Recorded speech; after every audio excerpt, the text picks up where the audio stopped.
You know how you tap an icon on your phone and boom, your latest emails are there, maybe your favorite playlist starts, or directions pop up on a map? Yeah, it feels almost instant. Right, but it feels instantaneous. But there's this whole world of, like, unseen communication happening behind the glass. Hmm. And right at the heart of it are APIs. APIs, yeah, Yeah. absolutely central. Okay, let's unpack this a bit. An API, application programming interface. It's basically a set of digital instructions, right? It lets different software programs talk to each other. Exactly. Think of it as a menu in a restaurant.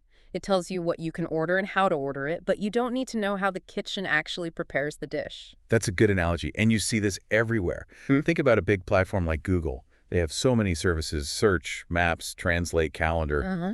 Each of those can have its own set of APIs, letting other apps and services tap into that specific function. And what's really interesting, I think, is the architecture that often underpins these APIs. A very common and, well, efficient approach is something called REST. REST, representational state transfer. That's it. It's more like a set of guiding principles, a sort of a style guide for building these communication channels, especially when you're connecting with services out there in the cloud. Okay. And it's become a real workhorse for web development because it allows for smooth, scalable interactions. It's pretty much the standard way these days. Exactly. So if these RESTful APIs are the invisible plumbing, for so much of our online world, how do we actually make sure they're, well, doing their job correctly? That's the million-dollar question. Testing. Testing, right. And that's really the mission for this deep dive, isn't it? To extract the key insights from our sources into how these RESTful APIs are tested and, maybe more importantly, why it's so crucial. Okay, so let's get into the specifics then. What exactly is REST API testing? I mean, what are we talking about here? Well, the material we looked at describes it as an open source web automation technique. Right, which in plain terms just means it's a way to automatically check to verify that these RESTful APIs are working like they're supposed to. So the main goal is what? Recording the response. Pretty much. You send different kinds of requests to the API using standard web protocols like HTTP or HTTPS, and then you record how the API responds. Then you check if that response is what you actually expected. Is it behaving correctly? That's the core idea. Okay. And the material highlighted 4 key methods, didn't it? Fundamental ways to interact with an API. Yes, 4 main HTTP methods. They're crucial for this testing. The first one is GET, which sounds pretty straightforward. It is, mostly. As the name suggests, it's all about retrieving information. You use it to fetch data from a server using a specific web address, a URI. And the key thing here, I think, is that a GET request should only get data, right? It shouldn't change anything on the server side. Absolutely critical point. It should be read only. Think of GET requests like browsing a website you're just looking, not altering the content. They Yeah. should be safe and idempotent. Idempotent, meaning, Meaning making the same GET request multiple times gives you the same result without any side effects. Very reliable, easy to cache, good for performance. got it. Okay, so GET is for reading. Then there's POST. Right. Posty is used when you want to send data to the server, usually to create something new. Like submitting information. Exactly. If you're filling out an online form, like ordering something and you hit submit, that information is typically sent using a POST request. Uploading files, too, that often uses POST. Okay, so GET for getting info, POST for creating new stuff. What if you need to change something that's already there? Good question. That's where PUT comes in. PUT, okay? PUT can be used to either create a brand new entity, a bit like PHUS can, or it can be used to update an existing one. The key difference often lies in whether the request specifically identifies the exact resource you're trying to modify or replace. So PUT is for updating or maybe creating if it doesn't exist yet. Generally, yes. It often implies replacing the entire resource with the data you send. Got it. And the last of the 4, delete. Sounds pretty self-explanatory. It is. Delete does exactly what it says on the tin. It's used to remove the current version, or all representations, of a specific resource identified by its URI. Get, post, put, delete, the core actions. The CRUD operations, essentially, though, map to HTTP methods: create, post, read, GT, update, PUT, delete, delete. So we've got these 4 fundamental ways to talk to an API. But like, what does it actually take to test them? What kind of tools or processes are involved? Well, according to our sources, there are a couple of main things you generally need. First, you definitely need a tool or maybe a framework that can actually send these requests, the JTs, posts, puts, deletes to the API you're targeting. Right, something to actually talk to the API. Exactly. And then receive and record the responses that come back. Second, you'll often need to write some custom code Code. Why code? to define exactly what tests you want to run. What data to send, what specific conditions to check, and importantly, how to interpret the results that the API sends back. Is the response really correct? Okay, so a tool plus some scripting or code.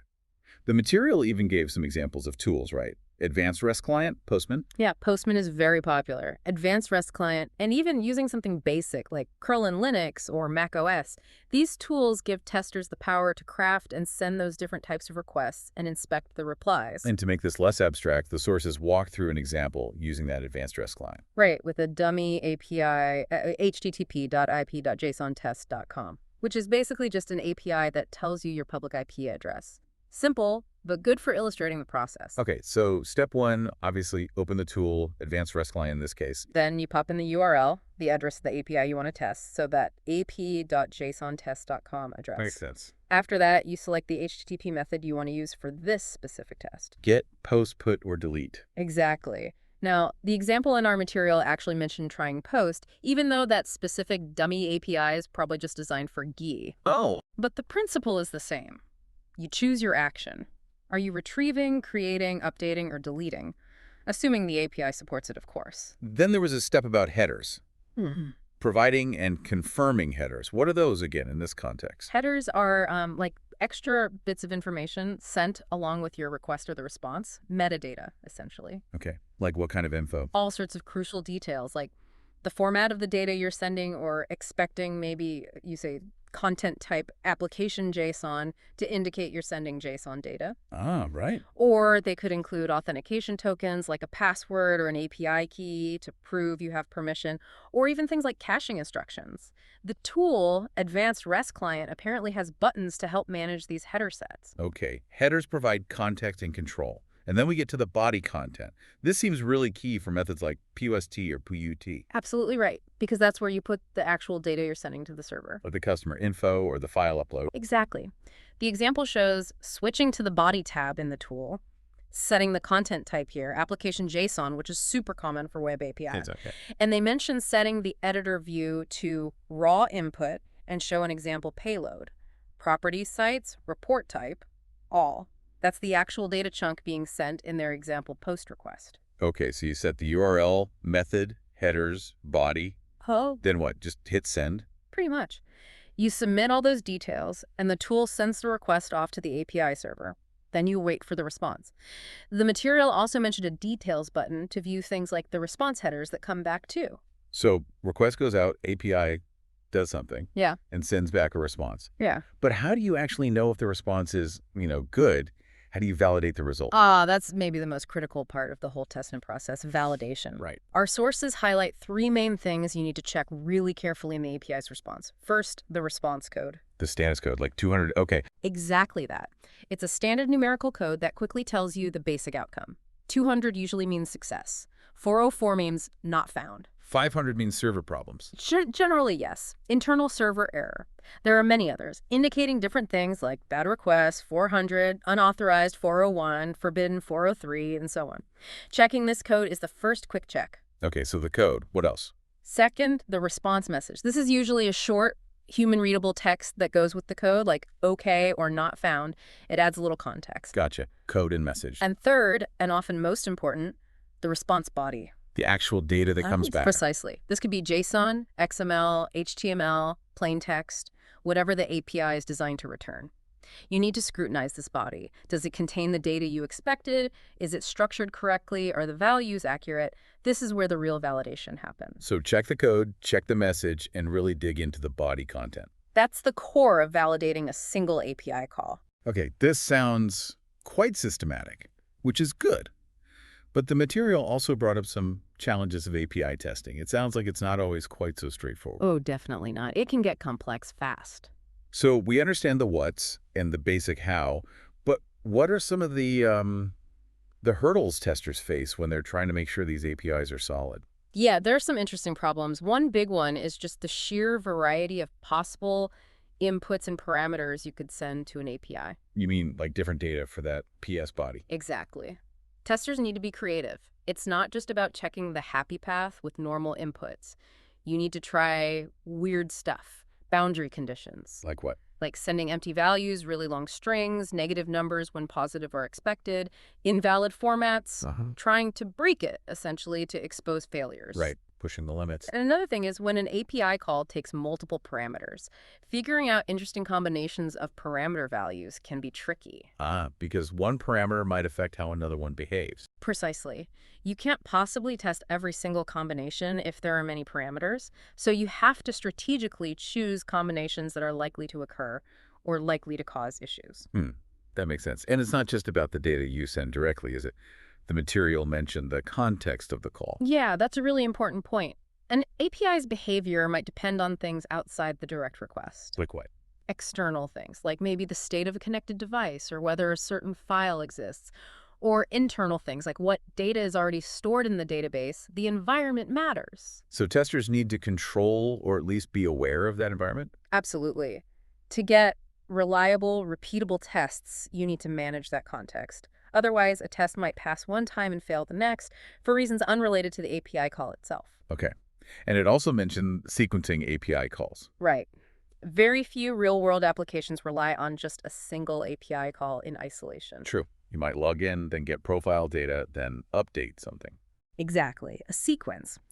So testing needs to verify that calling APIs in the correct order works as expected. Does logging in actually allow you to fetch the profile? Does fetching the profile give you the right info to make the update call? And then each step sets up the next one correctly. Yes, and ensuring that these successive calls actually produce useful results. It's about testing the flow, the whole interaction sequence. Wow. Okay, so there's quite a bit more to it than just sending a GET request and seeing if you get a 200 okay. Definitely. It requires careful planning, good tools, and a bit of an investigative mindset. So as we wrap up this deep dive then, it's really clear that REST API testing is just super vital. It guarantees the reliability of so many apps and services we use constantly. Absolutely. These APIs are the hidden communication lifelines, the plumbing, as you said, making sure they work correctly, dependably, under all sorts of conditions.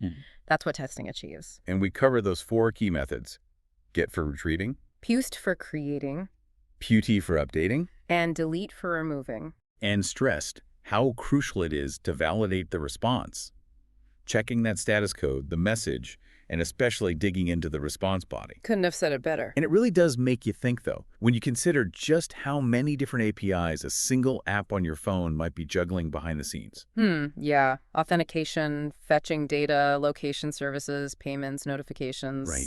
Dozens, maybe hundreds for complex apps. Yeah. What does that imply about the sheer complexity and the thoroughness needed in testing to make sure all those invisible connections work together seamlessly? It's immense. The potential for interaction bugs is huge. That's why automated API testing is so essential for modern software development. You need that safety net. It gives you a new appreciation for the complexity, doesn't it? Yeah. All that unseen chatter happening, just so you can check the weather or post a photo. Maybe, think about just one of your own go-to apps right now. How many different services, how many APIs do you think it's talking to just to give you that experience you expect? It's pretty mind-boggling when you start to peel back the layers.